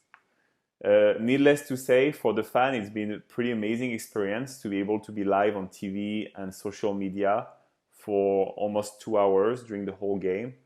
But also for TV3, it's been pretty unique in terms of like audience engagement. Okay, so that's why Jordi accepted to share this with all of us. Before that, a few words about TVU. We are a company based in the US with also headquarters in Europe, Barcelona, and Shanghai in Asia. And we are specialized in remote production solution and live video transmission solution over IP or using bonding cellular technology. In the case of TV3 for the Clásico last March, they've been using our TVU Anywhere mobile app that works over cellular bonding together with physical receivers to receive the live feeds from different fans at the same time. So Jordi is now going to present you how they achieved the whole operation, and then I will explain you of other solutions that we've been developing during the last 3 months to even go a step further in terms of fan engagement and remote production. Hi everyone, I'm Jordi Gaya, TV director from TV3, Cataluña's national TV. I have recently been working with TVU Anywhere in a new TV show experience for our sports channel. We used TVU technology to contact with fans who were planning to watch the last Madrid against FC Barcelona match at their homes. 2 weeks before, we contact each one of the fans to inform what we want to do, to explain their needs to make the connection possible. Initially, the first question was what kind of mobile phones they had, because it was the key for the connection success. Then they had to download on their phone TVU Anywhere app. At the same time, we created for each fan an access code token between their mobile phones and our platform, because it was better to organize it in our comment center. We made some instructions in PDF to make the process easier for them. App links download, use earphones, place the mobile on horizontal position. It's better for us in the TV show. And as we had to do much fans to contact. Some of them, just by doing that, they succeed to connect. We had to contact by phone with many of them, as they required assistance. Next step was to accept token request in the comment center and start talking to them through TVU Anywhere to make sure all was okay, like signal and audio, video. We arranged with all to talk a few minutes previous to the match day before live connection. The TV show was about broadcasting the match without soccer images, because we had no TV rights. A TV reporter spoke about what was going on during the match, and at the same time was contacting through TVU Anywhere with some of the fans to know their reactions in order to interact with them. Our production team, it was about 3 people, were working on it. One was making the calls by phone with each fan to open the app. The second was contacting and checking by the command center if all was okay to get ready to be alive on the TV show, and waited for the reporter to contact him for questions. You must be on standby. And the last one switched the TVU signal on air, on a multi-screen composition, like that. Usually we had 4 TVU signals on air at the same time. Finally, we made 21 connections during 2 hours of match, which in my opinion, it's not viable and maybe too expensive with another usual satellite connection solutions. I think it was a challenge and a great TV experience. I hope this will help you in the future, and good luck. Bye-bye, keep safe. So thanks a lot, Jordi. And now, like, just a few seconds of video to show you the final result of the live program of TV3 during the last Barcelona-Real Madrid football game. Enjoy. I això és Esport 3, al minut a minut, seguint el partit amb vosaltres i a casa de moltes persones. Víctor Tomàs, ens fa molta il·lusió viure el clàssic amb tu. Bona nit. Els nens ja els tinc els dos al llit, o sigui que veurem el partit tranquil·lament. Escolta, Mònica Terribas, bona nit. Jo espero que marquin gol ràpid perquè vull resoldre que si no me n'aniré a dormir les tantes. El Don Enric Barceló i el Ferran Piqué. Com esteu? Bé, bona nit. Molt bé, què tal? Bona nit. Jordi Grau, bona nit. Aquí, amb l'Autet al darrere, controlant el partit. Al Mòbil TV tenim l'última finestra, un bar. Txell Feixes, bona nit. On ets?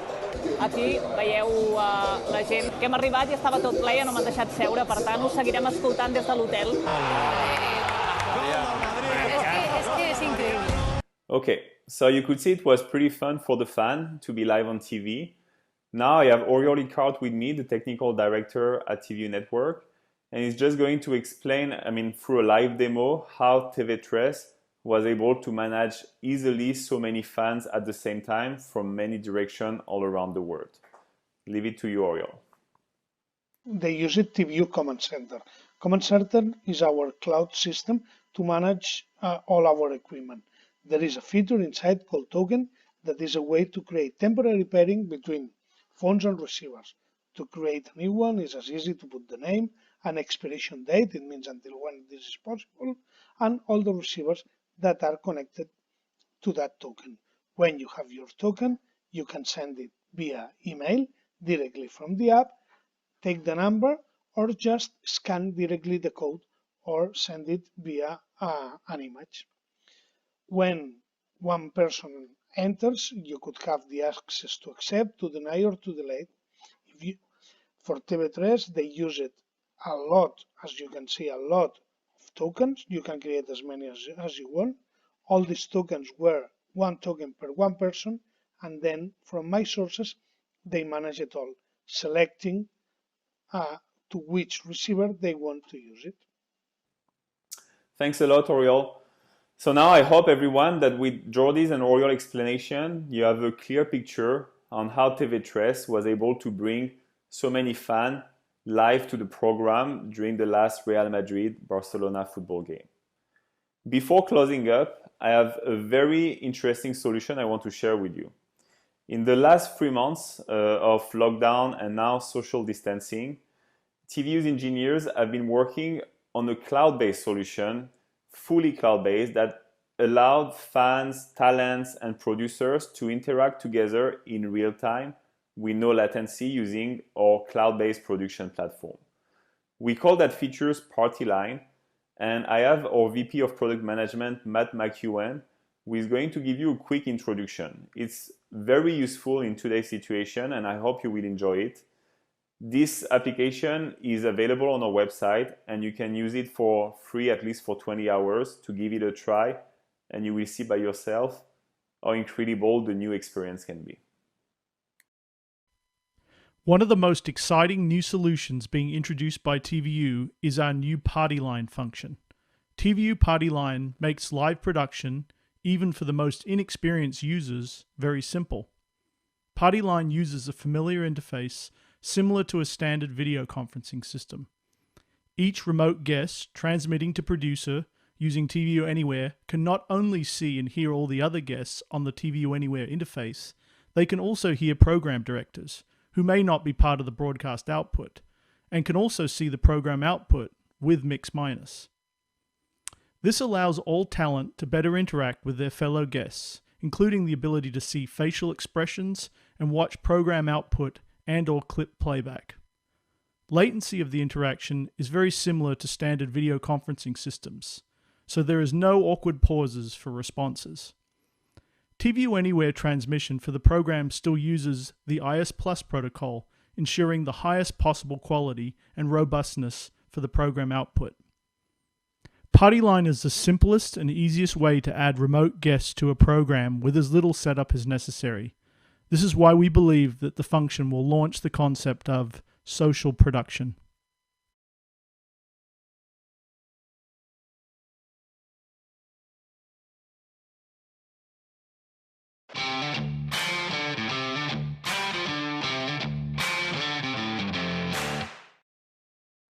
So thank you, TVU Networks. Great to hear from TV3 about Party Line and to see what's possible already. New television experience for everyone just via app. That's great. So now it's time for our final panel session, chaired by SVG Europe's editor Will Strauss and our guests from Sky Sports and NEP. And don't forget, if you have any questions, please put them on chat or email us via questions@sportsvideo.org and we will try to get as many as we can. So, over to you, Will. Thanks very much, Katarina. I hope you can all hear me. Good afternoon, everybody. Welcome to the third and final panel session of Football Summit 2020. Thanks for staying with us. My name is Will Strauss. I'm one of the editors here at SVG Europe. This session is called Flying High, Inside the Restart of the Premier League on Sky Sports. As the title suggests, we're going to delve deep into what has been done in the last few weeks and months to get coverage of the Premier League back on air in the UK. As you know, the live action returned last night after a 100-day hiatus caused, of course, by the coronavirus pandemic and the lockdown. Now, in the UK, Sky Sports has the lion's share of the remaining matches, 62 out of the last 90, in fact, and some of those were made free to air. Last night, Sky had the first two matches of Project Restart, Aston Villa versus Sheffield United and Manchester City versus Arsenal. I'm here today with four of the people that made those and future behind closed doors broadcasts possible. With me is Lawrence Causey, who's a senior director for Sky Sports Football. He's been instrumental in planning both matches last night and all the remaining fixtures, and he directed the City-Arsenal game yesterday. Jelena Mihailovic is the Technical Operations Projects Lead for Sky Sports. She's been a key part of creating the remote production workflows that will be used for the rest of the season and possibly beyond. Kevin Ramsey is Director of Studios for Sky Production Services. His role in ensuring staff safety has been vital throughout this process. And John Turnbull, Deputy Managing Director of NEP UK Broadcast Services, obviously a key partner for these broadcasts with Sky. And John was present at the Aston Villa game last night. Welcome to you all. Hi. Now, as we know, when you've had a long layoff, things don't always go to plan. You can just ask David Luiz that.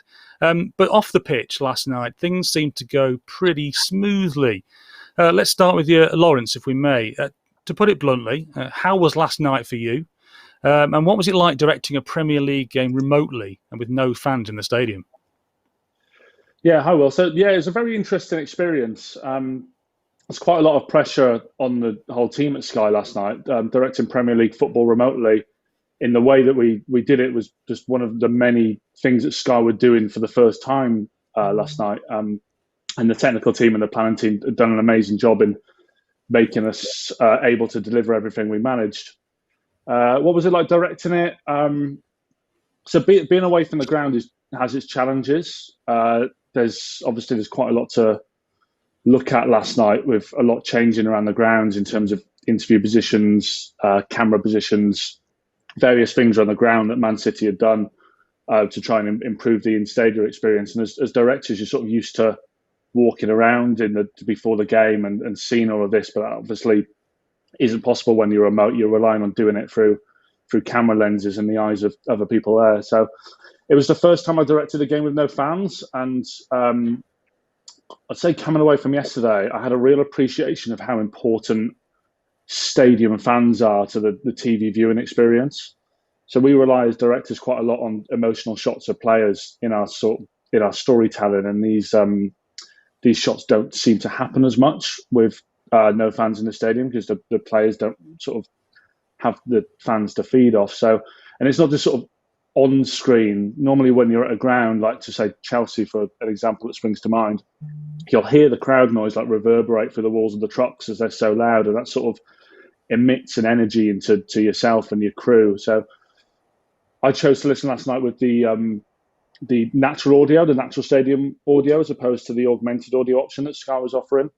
And it was a challenge to sort of, because the stadium is quite flat, it was a challenge to keep your energy up and try and keep the energy levels of the crew up as well. So, there's always a few things that I think I could have done better with last night. And being a big Arsenal fan, it was pretty disappointing as well. But the one massive benefit, just from a personal point of view, is the benefit of remote production is being able to be home within 10 minutes of finishing my shift instead of a 4-hour drive down the M6. Absolutely, 4 hours when you've just lost 3-0 is awful. Yeah, exactly. But you mentioned the remote production, and you were involved in the planning process for the remaining games. So, what problems did you have to solve, and how did you solve them? Yeah, so I've been involved over quite a wide variety of things. Due to the complexity of the technical setup, we tried to reduce the risk of technical error by standardizing all our camera plans for every Premier League ground, for example. So we've got a handful of directors at Sky who work on the Premier League, and all of us would normally have slightly different camera plans, camera positions, camera numberings that we like using. So we've made that really simple. Worked on the working practices around us producing back-to-back games at Sky, which is fairly complex. Running 2 world feeds simultaneously from Sky is something we haven't done before, even with the EFL. But I suppose the major challenge has been around how we keep the quality of our coverage up and to the highest level that we aspire to at Sky, while sort of maintaining all the health and safety protocols which are in place, which I'm sure Kev and John will go into a bit more. But in that sense as well, it's sort of been vitally important in all the planning meetings we've had that we sort of think about every single person's role on the team and how their roles were impacted by new safety measures, and just make sure that each person has what they had to perform their jobs, basically. But I think strangely my role sort of seemed to be aimed towards a bit more problem finding. So luckily for me, like most of the problems we found were technical, and we've had Jenna leading the team and Gordon Roxburgh leading from a technical perspective, and a great team of technical people at Sky who sort of always seem to manage to find a solution to the problems that we've been facing the last few weeks. Thanks very much. Jenna, thanks for joining us. You were instrumental, according to my introduction, with the when it comes to the remote production. So tell us, what have you had to put in place in preparation for yesterday's games, but for also the rest of the Premier League games to come, both in the studio but also in the stadiums? So the first thing that we led with was health and safety. And we always want people to be safe, but this is a very unique situation, having people come back and working 2 meters apart. Everybody who's worked in television knows we like to be together. We lean on each other, and we work in very dense spaces. So the first thing we had to do was figure out a way to give everybody, as Lauren said, specifically what each person needed to do their job in a safe way. So that kind of meant deconstructing where we normally work. So we created 4 separate graphics hubs so that our graphics operators and stats people can operate in a safe place outside of the gallery. We looked at ways to limit the number of people on site and limit the number of people at Sky so that everybody can be kept safe. And John could speak about that from the stadium side. So in addition to the graphics hubs or replay rooms, EVS operators like to work shoulder to shoulder. It's very hard to separate people out. So we built an entire new replay area for them to work still side by side, just a little bit further than they'd like to be. We also pulled our lighting directors outside of the gallery as well and built them another station in a safe place at Sky. So it was really just unpacking our usual workspaces in a safe way. Thanks very much. You've mentioned Kevin. I'll bring Kevin in now again. Thank you for joining us, Kevin. What changes have you had to make? And I guess importantly, is there anything that still needs to be ironed out? Yeah, I guess, well, first of all, I need to change teams after the Arsenal result last night. That still breaks my heart. Likewise. Yeah. I mean, it goes without saying that, Sky's production teams have incredibly high standards and expectations in terms of the work they produce, essentially. And as a department that supplies both facilities and operational crews for Sky Sports, it can be both incredibly rewarding working side by side. My sports are busy pushing the boundaries. But of course, there's a flip side to that, and that kind of mainly lies in the amount of graft it takes to support their visions sometimes, and especially at this time when there were so many logistical obstacles in our way. And we clearly didn't want to be the weak link that undermined what went to air, essentially. So what was really important for us was to work very, very closely with our Sky Sports counterparts and very, very collaboratively, really, to find high-quality solutions. And as Jenna alluded to without compromising the safety of our people. Brilliant. Thanks very much. No, crack on. I was just going to bring in John because I'm hoping he is not an Arsenal fan as well, because this will be a very miserable panel if he is. But I mean, we've touched on the situation in the grounds. I mean, you were at the Villa game. Admittedly, not the best game of football ever, but tell me how the experience was for you.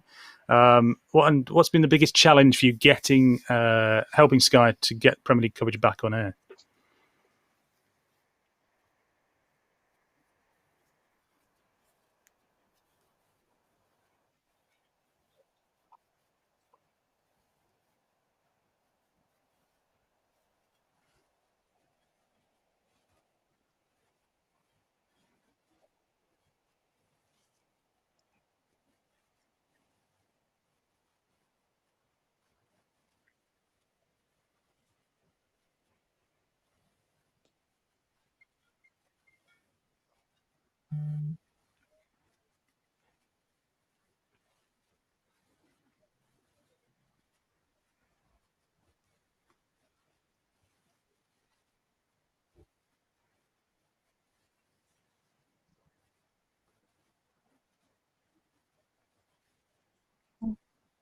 Health declaration forms can be properly signed off and temperatures taken, and then people thinking about their work on the actual stadium rigs, which on any given day can take between sort of 4 and 6 hours. So you've had to build in all those extra times, but also thinking about we've still got a match that's going to kick off at a certain time, and those deadlines can't move. John, was it quite a strange experience for you? Did it feel different? It does, as Lauren said. The crowd plays such a big part in sport. That sort of, you feed off that, and that feeling that you get when you see the enjoyment that people are getting in a stadium and at home, is quite powerful. I think from a technical point of view, you are very focused on the delivery. So sometimes you don't even know what the score is. So you're sometimes looking at a game and just checking that everything's hitting air properly, and that's what you worry about. But there is definitely, the fans have always been a big part of football and any live sporting event. I think it does highlight that, and hopefully in the near future we can welcome people back to stadiums. I guess not knowing the score was very handy for Lawrence and Kevin last night. I'll move on. I'm not a Spurs fan, don't worry. Jenna, could we come back to you actually? Sky's had quite a big refurb to prepare for more live remote production. I wonder if you could fill us in a bit about exactly what's happened and what's been put in place. So remote production's been at Sky, I think about 5 years now or so. We've touched on it with previous productions. But last year, we made a commitment to take EFL remote. So with that, we did transform a gallery. We added the connectivity here. We worked with NEP Connect, getting connectivity at all of the grounds, which is always a big issue. I think one thing we may all notice right now with no fans, it is much easier to connect and talk on our cell phones and use Wi-Fi. So fans can be quite data hungry at the stadiums. So we worked on that, and we got about 50 games in with EFL, and I think that has truly prepared us for slipping into Premier League. I don't think we could have done what we've done as easily without the experience that we had doing that EFL day in and day out and learning from that each time we went. And I think that was really important for us. And so it was quite easy. I wouldn't say it's easy, but it was an easy decision for us to keep our people safe by going to remote production and moving Premier League into the gallery that we created for EFL, and then moving EFL with a slightly reduced spec into another gallery, adding the remote connectivity that we needed there, which is really underlying physical changes. The gallery still looks the same and acts the same to the production staff, which is a great comfort and also helps with transitioning. And I mean, the EFL team have been fantastic. I don't think we give them enough credit. We completely changed their workflow last year, and now this year we said, and now we're changing you again. And they were just like, no problem, and they're on tonight. Fantastic. Can you see, Jenna? Can you see this becoming more of the norm? Do you think? I think it's hard to say for any of us what's going to be normal anymore. But remote production for Sky anyway has always been, it's always been discussed when we're talking about what can we do best. And a lot of that is centered around our carbon neutral policy that we're going for. So we're always looking for ways where we can improve in the environment, and whether that's less people traveling in their cars, having to drive, 500 miles round trip, whether that's adding, to the waste with the catering on site and things like that. We take all of that into consideration when we talk about remote production. And now it's gone, under these COVID guidelines that we're working under, certainly not normal for any of us. So it'll be interesting to see what comes out of this and what stays. But I think we're really well prepared for it, and it'll always be in the discussion for how can we do this in the best way. Fantastic. Thank you very much. I've got lots of questions from the audience, so I'm going to jump into some of those if that's okay. Serendipitous nature of this means I'm going with the first one. Kevin. Hundreds of freelancers you work with at Sky Production Services for Premier League coverage, but also for other sports. Will they have the same roles, or will their roles change? But also this question carries on to, will there be a lot less jobs, potentially? And if so, what sort of percentage less are we looking at as far as the sports productions are concerned? Sure. So in terms of volumes of jobs, I don't see that there's necessarily going to be a change. In fact, there are obviously two ways to look at this, and it's very easy to focus on the negative in terms of the limitations. But in terms of working in new ways, it's something that's always been on our roadmap at Sky, and in studios particularly. It forms part of the core of some of our real key goals. So in some respects, it's been a bonus in terms of it's forced us to work differently rather than us perhaps taking a more measured approach without this in place. So I think the positives are that it probably opens up avenues and entry points for people wanting to get into the industry, essentially. So yes, I believe there will be some change in roles and responsibilities, something that we should encourage. The industry moves on regardless anyway. And I think from a perspective of anybody wanting to either get in or continue to work in this industry, it's really important they kind of embrace the situation and the opportunity that this scenario provides, essentially. Thanks very much. It certainly did, yeah. If you can hear buzzing, that's because that's more questions coming in. We're very lucky in that respect. Lawrence, I think you may have touched on this before, but if not, is it possible to stay in touch with the game if you're not on site? Would you this is a good one. Would you prefer to be directing in the stadium or do it remotely? No pressure.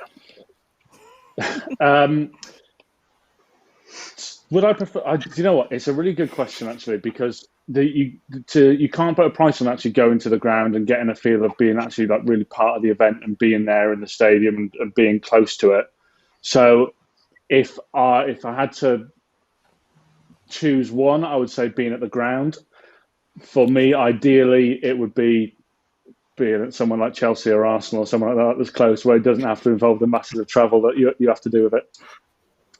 In terms of staying in touch, yeah, I mean, all you lose out on mainly is face-to-face contact with people, but that plays quite a big part when you're directing, certainly, because you'll go and have face-to-face conversations with all your camera operators or Steadicam operators about shots, floor managers, and this communication is easy, and it's a lot more challenging in a remote environment, and that's certainly something that is something we sort of got to keep improving on, really.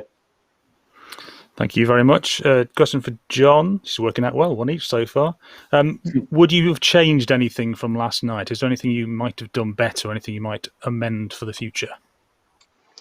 I think with, we'll be talking about this all over the weekend. I think, where we look at each match, each one presents a different set of challenges. Mm-hmm. So, after each game, as a team, we'll review that, see what works, what hasn't worked.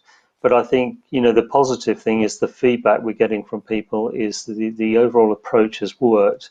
People are, back covering live sport, and live sport is back on the television. So the other things that we can do, we'll continue to fine tune, continue to learn, and then adapt the processes to meet that. It was quite, just jump in, it was quite an interesting sort of feeling last night as we came off air, because it was sort of like a big well done, we've all done this, and then you sort of actually, when you think about it, we got another 62 Premier League games to do in the space of 39 days and 45 EFL games as well on top of that. So we're going to learn a lot over the next few weeks, I think. You've only got 60 left, actually. You've done 2. There's only 60 more to go, if that makes you feel any better.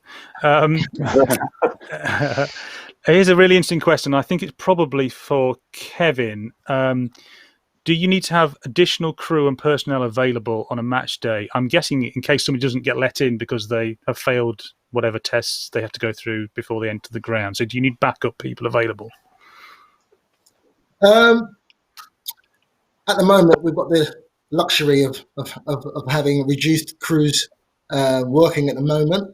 So by default, we have some people available on standby.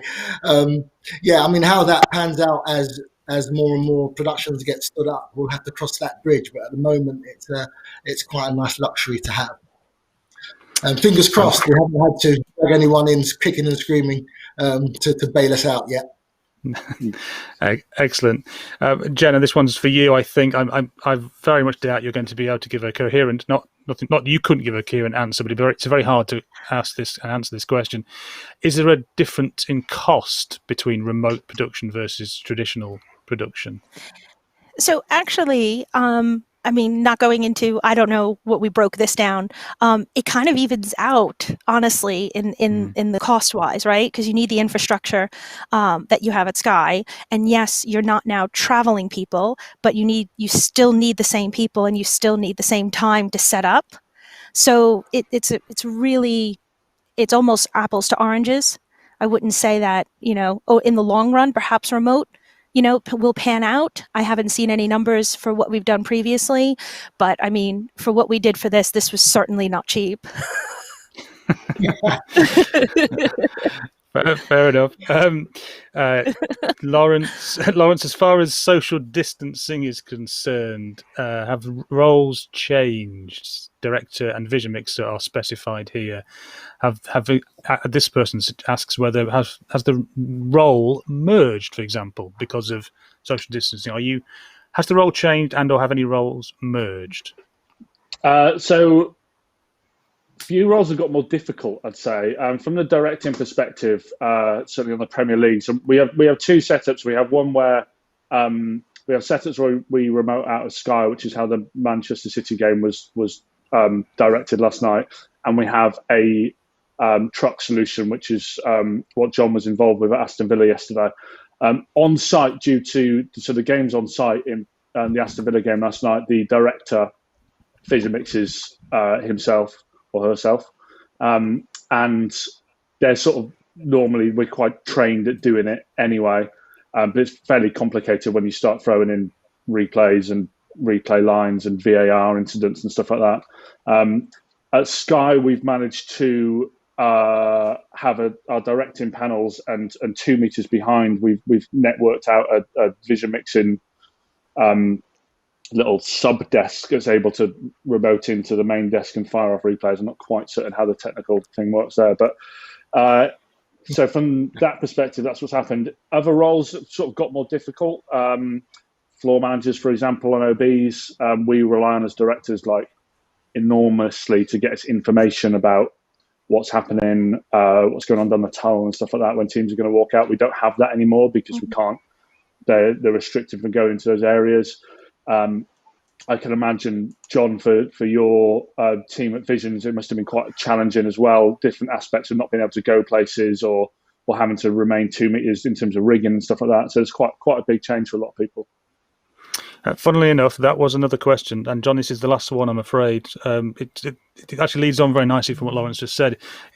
Levels of crewing at NEP and the way those crews work, how different is it? Well, I mean, essentially, we're still doing a specification that requires a certain level of crewing, but what you have to do is building in the time. We've also had to look at the regional aspects of the crew because we want people to be local to the locations wherever possible. So that's something we've spent time on looking at. Actually operating on site, there are aspects where social distancing is very difficult for lifting heavy equipment, etc. So we've addressed that with procedures around PPE and everything else. So yeah, I don't think the crew levels have changed significantly, but I think that we've had to look at building more time into the rigs, certainly, and also working into remote locations, building time for the guys at the far end of the operation that they can properly line up and test with us on site. So those are the kind of things we've looked at. Brilliant. Thank you very much. Unfortunately, we've run out of time. Jenna, John, Lawrence, Kevin, thank you very much for joining me today and for answering these questions. That's been a brilliant insight into not just last night, but what will be happening for the remainder of the season. Thank you very much for your time. Back to you, Katerina, in the studio. Thank you.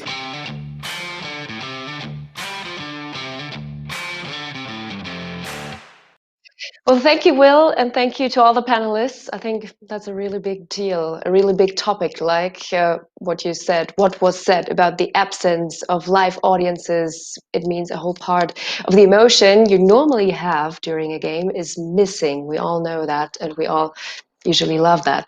And absolutely, health and safety going forwards is being transformed, and we will see and hear much more about this issue and how to manage it for sure. And good to hear that potentially we will keep jobs for our people, but that there will be a new challenge figuring out how work is differently being managed. So each match, that's what we take along, presents every team with new challenges and overall approaches our working but fine-tuning processes and moving towards welcoming back live sport events. That's the main goal.